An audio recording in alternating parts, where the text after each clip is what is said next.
Hello and welcome. I am Paul Lane. This is ABC News Radio KMED with our special coronavirus updates. Worshiping during this pandemic. Maybe you've heard it in the news about different organizations feeling because of the restrictions that are going on in certain states that's an assault on freedom of religion. But is that actually the case? What is one organization doing to make sure that they are still able to worship, but do it in a very, very safe way? I am so happy to have with me right now U.S. spokesman for the Christian Congregation of Jehovah's Witnesses, Robert Hendriks. Robert, welcome. How are you? We're doing great. Thank you, Paul. Thank you for having me. I appreciate you guys coming back on our airways to further our discussion about what the witnesses are doing to keeping their members safe during this pandemic. But Robert, what I wanted to do before we jumped into just what the organization is doing during COVID-19 is to maybe if you can give us a brief rundown of who are Jehovah's Witnesses and what they believe. Well, many people think about us as the ones who go knocking on doors, and even though that's not the case now, that is something that identifies us because we are witnesses, and so that's what we do. But really, when you really peel back what we do to who we are, the who we are is we are Christians. We are followers of Christ. The Apostle Peter told the early Christians, the first century Christians, that they needed to follow Jesus' steps closely in 1 Peter 2:21. And that's what we try to do. So whatever Jesus taught, we listen, we obey.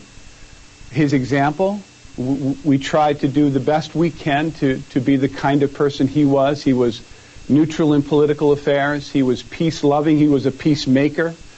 He was strong for his God, and he even had righteous indignation at times, and so he stood for truth and for righteousness, and he also made manifest God's name. In fact, in his final prayer that he had that's recorded with his apostles before he was martyred, he actually said twice in his prayer, John 17.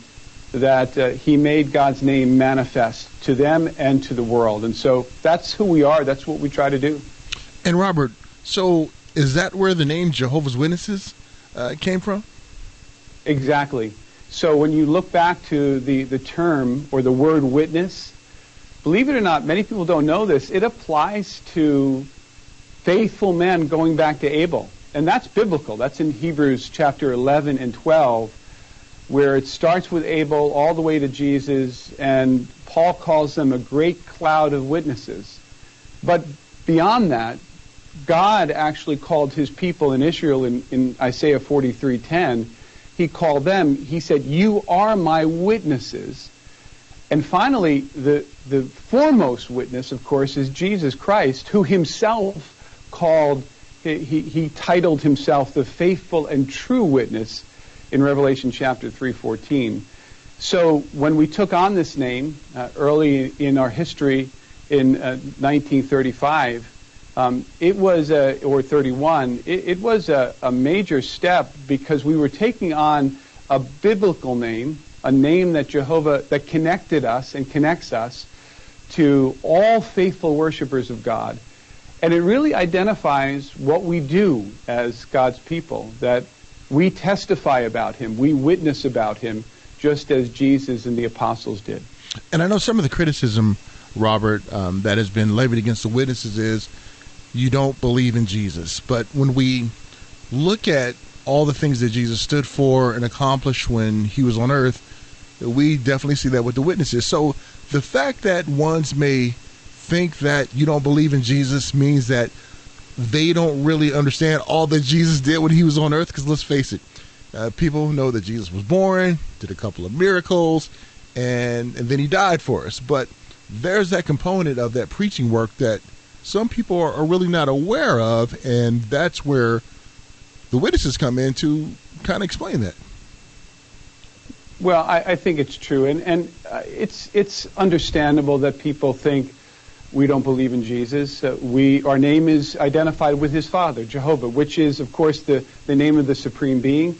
But for many, that name Jehovah has been taken out of the Bible, taken out of their version of the Bible, even though it is in the ancient manuscripts, and it really was replaced. It should appear some 7,000 times in the Bible.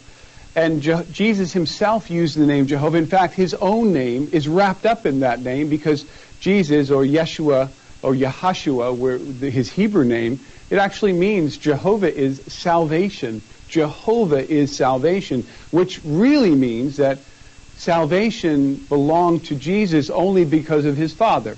The Bible calls Jesus the firstborn of all creation. He is our Savior. He is our Lord. He is our King. He is our exemplar. We follow him implicitly and listen to him. But he is not God. And so it's understandable that many people believe that we don't believe in Jesus because we haven't deified him as the supreme being, because the Bible doesn't, and so we don't.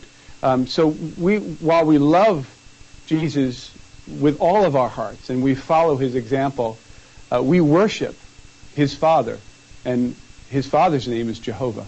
And when we look at when Jesus was on earth, and the scriptures, I believe, even attest to this too, that Jesus didn't want to put the focus on himself. He always reflected focus on his Father. And why is that so important for ones to kind of come to grips with, to make sure that they are learning things the proper way? Well, you're absolutely right. In Mark chapter 10, you might remember, those who know the Gospels know the account of the rich young ruler who came to Jesus and said, "Good teacher, what must I do to gain everlasting life?" And Jesus said, "Do not call me good, because only one is good, and that is my Father."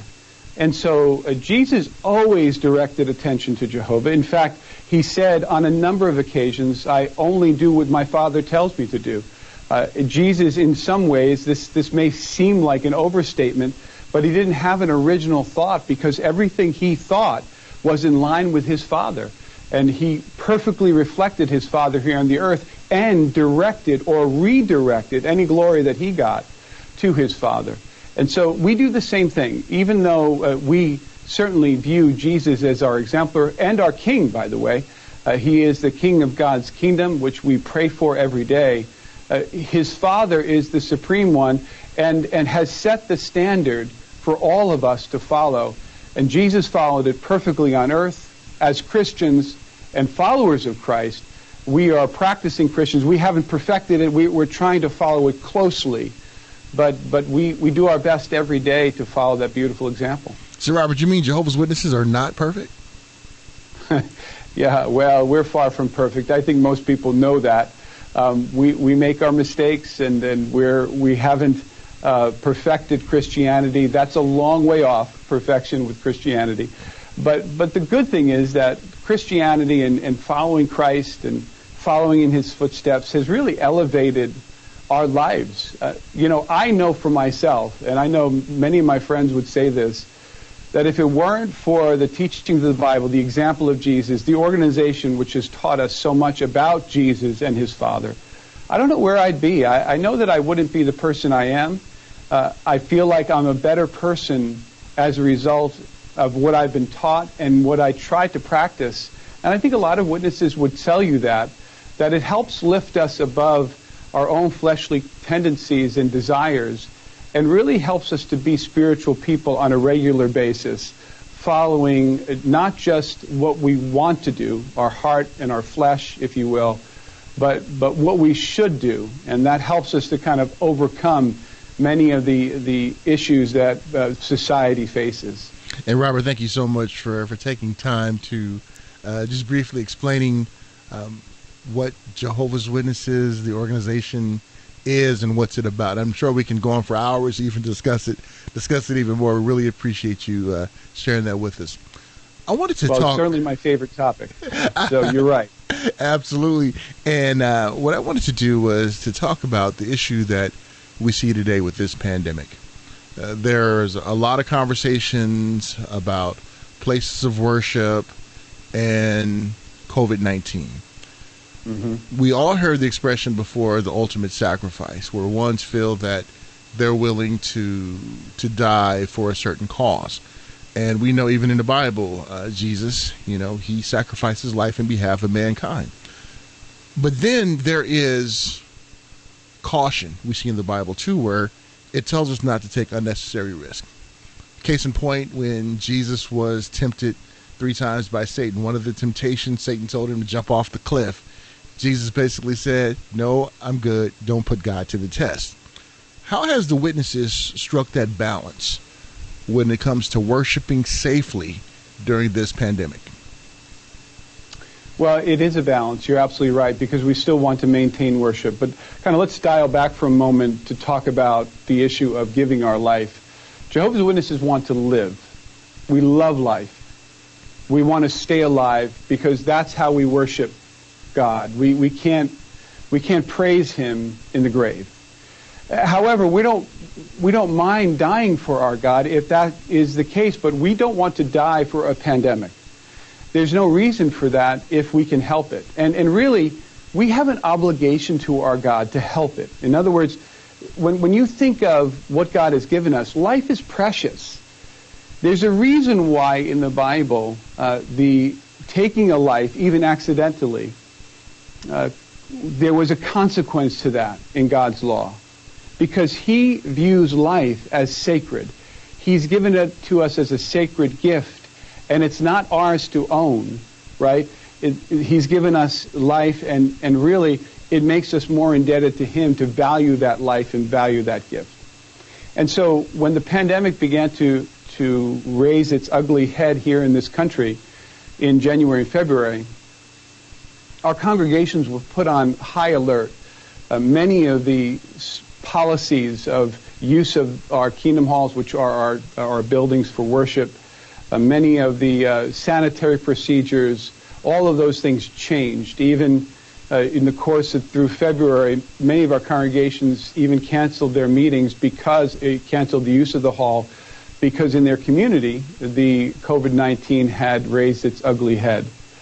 But in the first few weeks of March, it was clear that this was raging, especially in parts of our country, in the Northeast especially.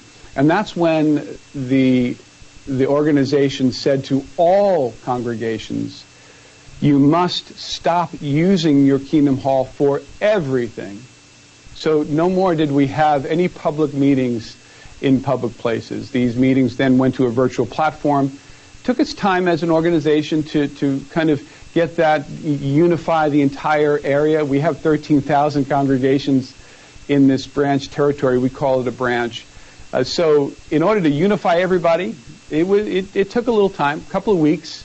But as time went on, we saw the entire branch territory, all 13,000 congregations to this very day, holding their meetings virtually. Now, it's not that we just held them and so we're talking to people.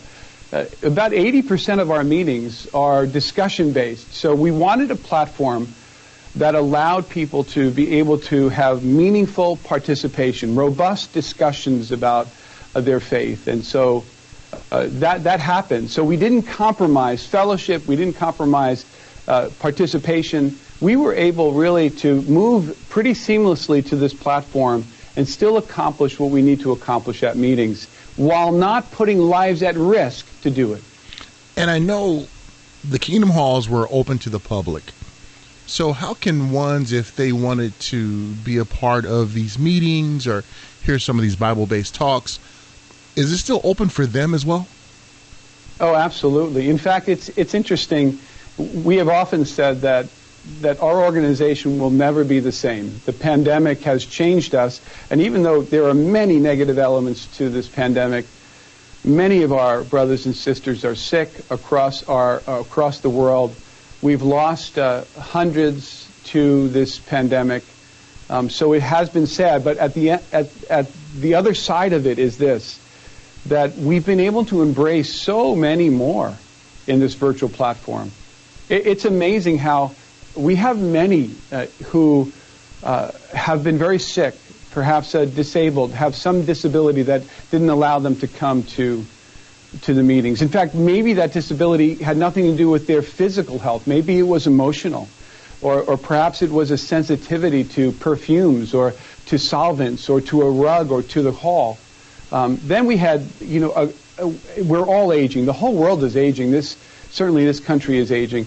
And all of our people are aging too, and many of them were not able to come physically to the hall, so they listened in on a telephone line that we already had provided that. But now they are able to not only see everyone and be seen, but also have meaningful participation in the meetings. So all of this has been a great blessing to us. As much as we have not been able to see each other personally, if you will, the tent has enlarged. And so in order to get to our meetings, you can do it two ways.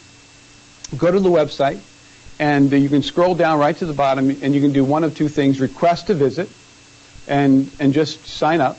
And that visit you'll require to put your phone number or your email address in, and we'll contact you. Or actually go find a meeting, and what they can do is find a local Kingdom Hall, call that local Kingdom Hall, leave a message, or you might get somebody, and we'll be happy to include you in on our discussions that are now being held in 13,000 different congregations locally to you and online on a virtual platform. Robert, it seems like that you all have looked at every possible scenario and say, how can we meet the needs of ones out there, and have implemented that, and really want to commend the organization for doing that. Now, you mentioned about a visit. We know we haven't gotten our knocks on the doors on Saturday. We haven't seen the witnesses at the grocery stores, at the carts and everything. What has happened to the preaching work now? That's a good question, and we want to assure our neighbors that our knocking has gone silent, but our love is very much alive. And in fact, in some ways, it's as alive as ever. Because what we've done is we've shifted that, our public ministry, knocking on doors and going and visiting folks, and also in-person Bible studies. We have also shifted that to a virtual environment as well. And so for many years, our organization was preparing for this, not knowing it would ever come, and we didn't know we were preparing for it, but we had been stressing alternative forms of our ministry. Because over the past decade or so especially, even Saturdays have become a time when many people aren't home in the mornings. And so people are shopping, the cleaners, Home Depot, going to soccer practice, ballet. And so people are so busy that we had a hard time finding them home. And so we have, over the last number of years, we have talked about and trained each other in letter writing, in phone calling, in use of email, in use of FaceTime and other virtual environments in order to conduct Bible studies and keep in touch with our neighbors. We've often, over the last several years, we've used texting where we have received somebody's, not unsolicited, but if I meet somebody, the first thing we typically do is, can I have your phone number? I'll give you a text before I come. And so now all of that training, that foundation that was laid, is now building to a beautiful, structured ministry that is really covering the branch territory, the United States, this country, and other countries where we represent in a beautiful way, in a very structured way, so that we're still reaching out to our neighbors. I know for many of us in the first few weeks of the pandemic, when the public ministry was shut down, it was a real shock. It was like, wow, this is incredible, because we identified ourselves with our public ministry, not only others. It was who we were. We love our ministry. We love being ministers. But when we began to reach out to formal Bible studies, relatives, those who we knew that we hadn't contacted in a long time, the first month and a half, 2 months, was very productive in different ways for us, and really has helped to make our meetings, the attendance at our meetings has grown in pretty much all over the branch territory. And so it has been effective, and we're looking forward to having those conversations again face to face. but we're still having them on a daily basis in other ways. Using technology, and it's great when it's used in the proper way. And one thing that, and also don't forget, we're using the old-fashioned letter, writing them and stamping them, and I know that somebody told me the other day, my mother is spending $80 a month on postage. So the old-fashioned letter, not even technology, and also the old-fashioned phone call. A ear to ear, if you will, speaking directly to them, and really that it's almost unusual in this day and age to go into your mailbox and get a letter, and how powerful that has been for many who have been at home alone, who have not been able to perhaps contact people, and to get a letter, some have been really moved by it. Yes, that's an awesome experience. Robert, we know that the witnesses are known for their large conventions. As the news media, we talk about it whenever they happen in different metropolitan cities. Over 100 years, the witnesses have been doing conventions. Has that stopped altogether now, or what has the organization put in place to make sure that these continue? Well, you're right about conventions. Since I was a boy, the annual convention was something very special to my family and to many families. We kind of combined many times our vacation with it, so we went to Boston, Philadelphia, and other places, Portland. We lived in the Northeast on Long Island. And it was regular. And we also went to work and volunteer and meet friends and meet future wives. And, the conventions are a really big part of our culture, if you will. And especially over the last decade, they have been a big part of us reaching out to others. We're about 8.5 million strong in the world, about 1.3 million in the United States.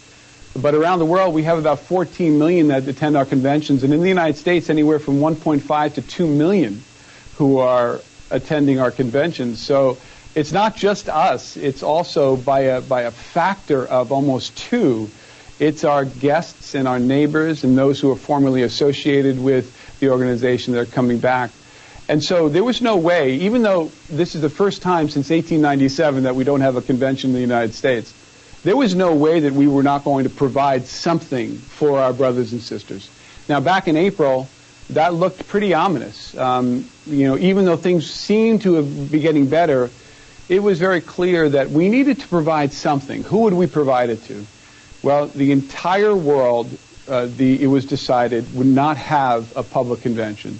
There were too many potential risks involved, and we had no idea where this pandemic was going. And so from about mid-April to the end of April to the second week in July, what we did was we recorded the content. That's 3 days of content, which is pretty massive. Then we transcribed it. Then we translated it. So voiceover translation for all of the languages in the world that we serve. Now, you may think, oh, yeah, okay, so you did that, Spanish, English, French, right? Russian. No, 511 languages, 58 sign languages.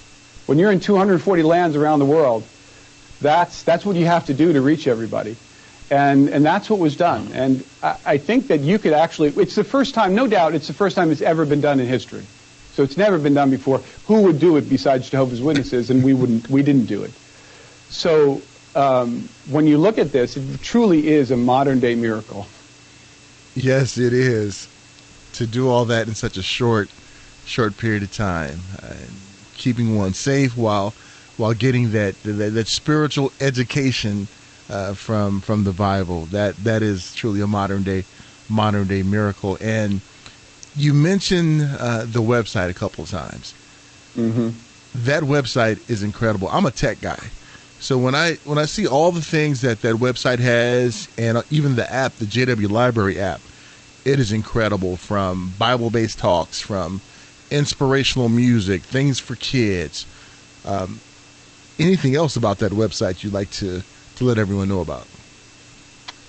Well, it's nice to go back to, again, first century Christianity, because we connect ourselves with our first century brothers and sisters. When Peter presided over the gathering at Pentecost, and the 120 were anointed with Holy Spirit, their first miracle was the ability to speak in different languages.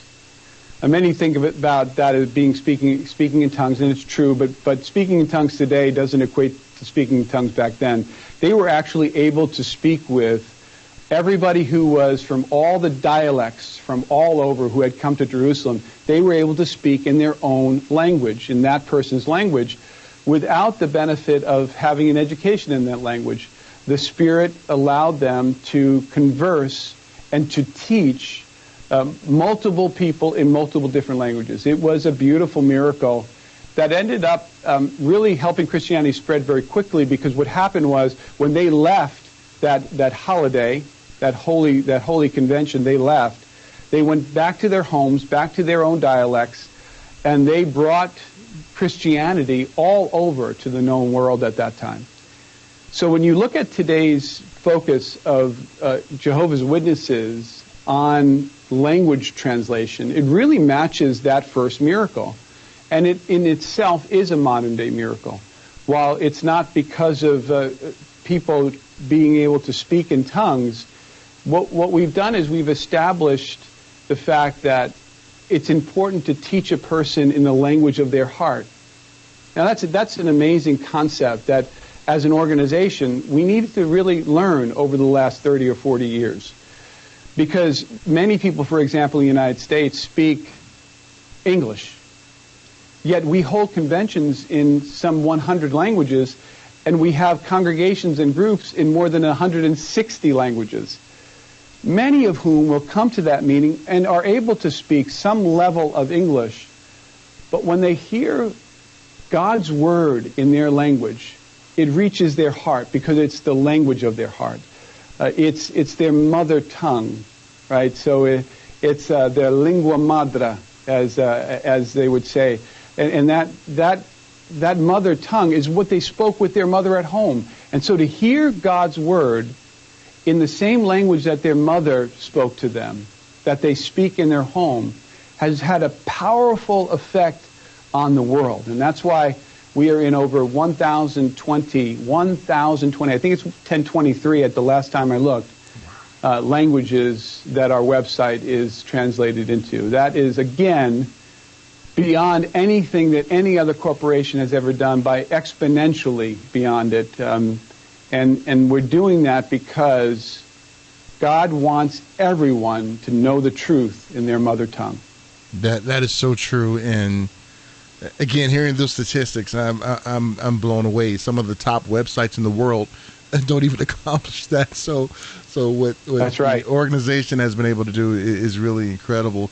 And we live in a world where a lot of people are downtrodden. They need some hope out there. And one thing that I like in particular about your website, about the website, is the inspirational songs. I remember growing up, whenever we would hear a song, we would always say that was my jam, right? So one of my jams on the website is Faith Make Things Happen. That just seems to lift me up throughout the day, and I encourage everyone out there to really take a look at the songs, the different videos, the children's cartoons. It's awesome. Robert, before I let you go, I wanted to talk to you about something. We know that Jehovah's Witnesses are a worldwide organization, and we've heard reports here in the United States about the tremendous pressure that the witnesses are under in other parts of the world, in particular, Russia. I know you are a part of the U.S. spokesperson, but could you give us any words about what's happening in Russia? Well, as you know, and many have seen in the press, Russia has banned Jehovah's Witnesses. So we're no longer recognized as a religion. That hasn't stopped our brothers and sisters. They continue to meet. They continue to do what they can, and for no reason they're paying a very steep price because they identify themselves with Jehovah's Witnesses. Now, when we dedicate our lives to Jehovah, to God, and we try to follow the Bible standards, it really, again, it elevates who we are. It makes us better taxpayers, better citizens. It makes us more law-abiding because we respect the superior authorities. It's part of our worship that we respect them. And so it's very disappointing that we see a government attacking these peaceful, beautiful people. And so we're praying for our brothers, many of whom are in prison, many of whom do not have a place to meet, many of whom have lost their jobs and are under economic pressure because of the way the government has treated them. And we're worried about them. But we also know that all the reports show our brothers are enduring well. And even though there are many in prison, many have been fined, many have been abused, even physically, the endurance and the courage that they've had has been something, frankly, that has inspired the world. It's inspired Jehovah's Witnesses everywhere. And it's given us, something to look to in a modern day in our organization to say, if they can do it, I can do it. And so what a blessing that has been for us as we pray for them. And certainly we want it to end, but to see their faith has been inspiring. And what's interesting too, Robert, when we see news reports, they're smiling in the courtroom. It's true. That just blew me away. And that inner peace that they have really shows just the conviction that they have. And all. Well, and you know this. They can take Kingdom Halls away. They can take our jobs away. They can take our publications from us. But they can't take our relationship with our Creator, Jehovah, from us. And they can't take away the Holy Spirit that He gives us. And so Holy Spirit, the natural result of having that in our life is going to be joy and peace. Those are two aspects of the fruit of the Spirit as talked about in Galatians chapter 5.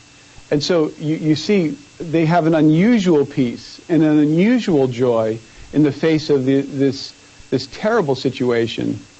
And it's evident that God's Spirit is with them and is helping them to deal with the pain that they're under. So true, so true.